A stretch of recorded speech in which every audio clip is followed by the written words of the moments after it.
আজকের দিনটা আমার বাবার নাম দিয়ে শুরু হলো, অর্থাৎ ভোলে বাবার নাম দিয়ে। আপনারা জানেন দিনগুলো আমার যেভাবে শুরু হোক, ক্লিপ আমার কখনোই প্রথম থেকে নেওয়া হয় না, এটা আমার অভ্যাস হয়ে গেছে।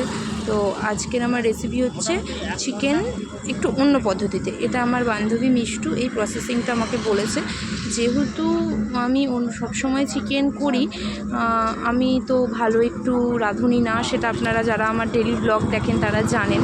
তো এই প্রসেসিংটাই আমার হাজব্যান্ড আমাকে এইভাবে বলেছিল চিকেন কষা করতে। বাট আমার বান্ধবীর সাথে কথা হতে বান্ধবী আমাকে এইভাবে প্রসেস করে বললো। তো প্রসেসটা হচ্ছে, প্রথমে তো আমি চিকেনটাকে ভালো করে ধুয়ে, বান্ধবী বলেছিল লেবু বা ভিনিগার দিয়ে ম্যারিনেট করে রাখতে, বাট আমার তো সেইটা হয়নি। আমি তো সেই প্রসেসিংয়েই যাইনি, কারণ আমি তো নর্মাল চিকেন কষা করবো বলেই আমি চিকেনটা রান্না করতে গেছিলাম। তো ও আমাকে বললো যে নুন দিয়ে ম্যারিনেট করে রাখ। তো নুন দিয়ে ম্যারিনেট করে রেখেছি। এরপরে আমি করেছি তেল দিয়ে ভালো করে যে বাকি সব মশলাগুলো হয় সেই মশলাগুলো আর ভালো করে কষিয়ে নিয়েছিলাম।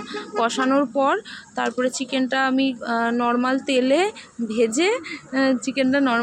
আমি ভেজেছিলাম আদা নুন হলুদ দিয়ে নর্মাল তেলে ভাজার পর যে বাটা মশলা, মানে যে ভাজা মশলাটা ছিল সেটা ভালো করে বেটে, আমি শিলনোড়াতেই বেটেছিলাম, অত ভালো মিক্সড হয়নি, ভালো করে বেটে তারপরে এটাকে আমি কষিয়ে নিয়েছিলাম। আর এদিকে দেখছেন আমার রুটির প্রস্তুতি চলছে। তো ও যেভাবে বলেছিল সেভাবেই করেছি, কিন্তু একটু অন্যরকম হয়েছিল, কারণ ওর প্রসেসিংটা একটু অন্যরকম ছিল। বাট আমি ট্রাই করেছিলাম, কিন্তু নেক্সট টাইম আমি আরও ভালো করে ট্রাই করব। এক কথায় আমার বান্ধবী এই চিকেনটার নাম দিয়েছে ভাজা মশলা চিকেন। তো সব কিছুই ভেজে করেছিলাম, কিন্তু আরেকটু কিছু প্রসেসিং ছিল যেগুলো আমি করতে পারিনি। আর এই যে রুটির শেপ দেখছেন, চারকোনা বসার সিটের মতো হয়ে গেছে, শুধু এই একটাই, বাকি রুটিগুলো আমার মোটামুটি ইকুয়ালি হয়েছে।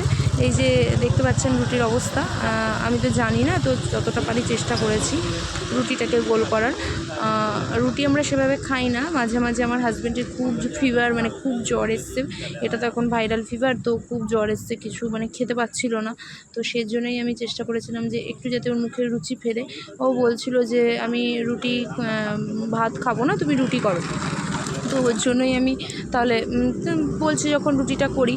আর সত্যি কথা বলতে আমি কোনো কিছু রান্না করার সময় প্রথমে একটু নার্ভাস হয়ে যাই, যে কি জানি কি হবে, আমি তো রান্না ভালো পারি না।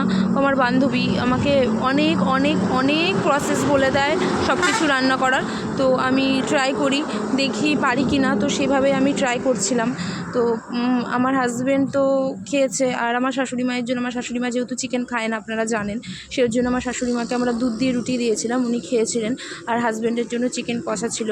আর স্পেশালি যখন প্রত্যেক দিনই আমি রান্না করি, যেহেতু আমি একজন বিবাহিতা স্ত্রী, আমি একজন বাড়ির বউ, আমাকে তো রান্না করতেই হবে। আমি রান্না খুব একটা ভালোবাসি না, কিন্তু খাওয়ার জন্য তো নিজেকে রান্না করতেই হবে। তো আমি যখনই আমার হাজব্যান্ডের জন্য রান্না করতে বসি না, তখন একটা অন্যরকম একটা কাজ করে। হ্যাঁ, আপনারা বলবেন তাহলে তো প্রত্যেক দিনই হাজব্যান্ডের জন্য রান্না করেন। হ্যাঁ, সেটা ঠিক, কিন্তু কখনও যদি স্পেশাল কিছু রান্না করি তখন একটু মানে একটা ভালোবাসা, একটা আবেগ, মানে একটা অন্যরকম কাজ করে। সেটা আপনারাও জানেন, যখন কোনো কিছু ভালোবেসে রান্না করেন তখন সেখানে একটা ভালোবাসা, আবেগ এইসব কাজ করে। তো ঠিক সেরকমই কাজ করছিল, যে কি জানি আমার হাজব্যান্ডের জ্বর, খুব কষ্ট পাচ্ছিল জ্বরে, কি মুখে রুচি নেই, কি জানি কীভাবে হবে। তো আমি চেষ্টা করেছিলাম ভালো করে রান্না করার। আমি কোনো কিছু রান্না করার পর আমি খুব ভয়ে থাকি, কি জানি কীরকম হবে, বুঝতে পারি না কীরকম হবে। তো আমি অনেক ভয়ে ভয়েই রান্না করি, সবসময় আমি ভয়ে ভয়ে রান্না করি, যে কী জানি কেমন খেতে হবে। কিন্তু আমার হাজব্যান্ড বলে কখনো টেনশন নেবে না, টেনশন নিলে কোনো জিনিস ভালো হয় না।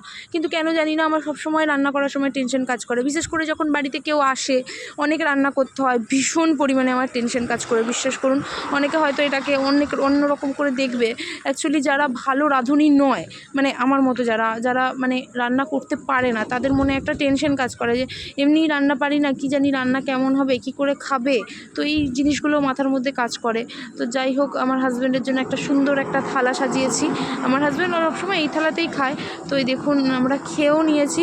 তো হাজব্যান্ড বললো খুবই ভালো হয়েছে, ওর মানে আর আমরা অ্যাকচুয়ালি আমরা বাঙাল, আমরা একটু ঝাল খাই, আর প্রচুর পরিমাণে ঝাল দিয়েছিলাম। তো হাজব্যান্ডের খুবই ভালো লেগেছে, চোখ মুখ নাক পুরো ছেড়ে গেছে। তো আমরা এইভাবে এনজয় করেছি। চলুন টাটা।